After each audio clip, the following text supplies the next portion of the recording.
Hello and welcome to today's April 6 Daily News Report. If you're a subscribed member of my community, then welcome back. You watch this channel each day because I keep you in the loop on what's really going on in Washington DC with President Biden and the US economy. So let's jump right in. Democrats are still struggling to shift high gas prices blame on President Biden over to Putin or COVID or over to the gas companies. However, today, Congress will be grilling CEOs from top oil companies over why gas prices so high. How much profits are you taking and are you gouging American people? The title of the hearing is Big Oil and America's Pain at the Pump, implying that high gas prices are 100% at the fault of these companies and that President Biden had nothing to do with this. Now I want to be clear, I'm not saying that President Biden is 100% to blame for these high gas prices, but his policies and lack of attention to inflation for many months did allow inflation prices and gas prices to balloon out of control. So here we sit with these high gas prices and the blame trying to be shifted fully to big oil or fully shifted over to Vladimir Putin. Now, several analysts predict today's hearing with big oil will help shift public opinion. So honestly, I'm just hoping that they get some answers. It's become increasingly clear that it appears Biden would rather have higher gas prices than pump more gas here at home. Some are saying that this is because it would be like admitting that Donald Trump was right about being energy independent. Okay, this is what in the news today. Now, on a positive note, I love sharing the positive with you. According to Bloomberg News, the United States has exported more oil in the last month than they imported, so it looks like we're moving in the right direction, and hopefully we'll see the price of gas coming down because of it. However, Senator Bernie Sanders has a different idea.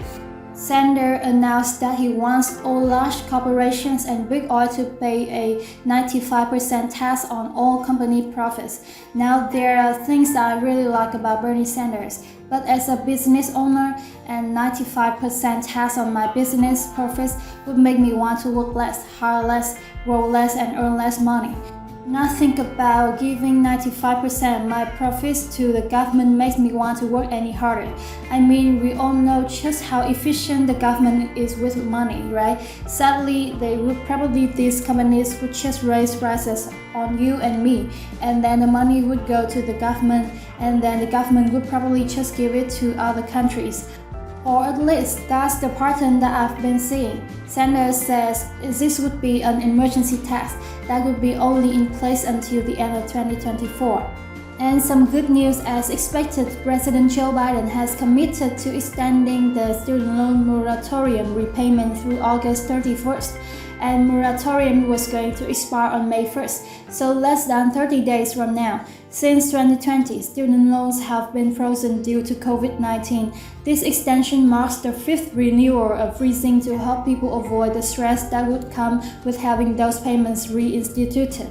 Now, Biden stated that analysts had told him that loan payments right now on millions of Americans would cause millions of delinquencies and defaults and further hurt the recovering American economy. So this is very good news about 45 million people. The head of the Department of Homeland Security, Alejandro Mayorkas, wants to allow the 1 million newly arrived illegal immigrants to stay in the country. He said most aren't even showing up for their court hearings after we trusted them to come into the country, and it's going to save the American taxpayer billions of dollars in just allowing them to stay in the country. I mean, we already have 25 million people in the country right now that would love to become American citizens, and yet all this money is going to these new people coming into the country that aren't paying taxes, that don't have jobs. And so anyway, that's what he's saying. I'm going to save the country a ton of money by just allowing these people to stay in the country. China, unsurprisingly, has decided to side with Russia, stating that the West should avoid unfounded accusations regarding the disturbing attacks on Ukrainian citizens. There's a lot of really horrific things happening in Ukraine, and Russia is saying that it's the Nazis in Ukraine that are doing this, not them. And Ukraine and the United States is saying, no, we think it's the Russian military. So that video. However, China's foreign ministry said the US needs to stop fanning the flames by imposing sanctions and making false accusations without 100% evidence. They said if you really want things to de-escalate with Russia, you need to remove the sanctions. So it seems that China is moving more and more towards having a long-term relationship with Russia. Biden just released details of new sanctions against Russia, which will impose sanctions on Vladimir Putin's daughter, the largest bank in Russia, and other high-ranking officials. In recent daily updates, I discussed why previous sanctions didn't work against Russia. Now we already have data that suggests Putin will actually benefit from the sanctions from the United States. And here's why. Because sanctions cause the price of oil to rise around the globe. Russia will benefit by being a major oil producer. In fact, Bloomberg News estimated that Putin and Russia will earn $320 billion, which is a 30% increase because of the sanctions. So we slapped these sanctions on them, and what did they get? A 30% raise. So our gas prices supposedly went up because of Putin, but Putin is now going to get $320 billion. Now many analysts are saying that this might be a short-term victory of Russia. For long-term, as countries start to pump their own oil and gas, dependence on Russian oil and gas will go down. And overall, that will hurt Putin, but that's many years from now, not anything immediate.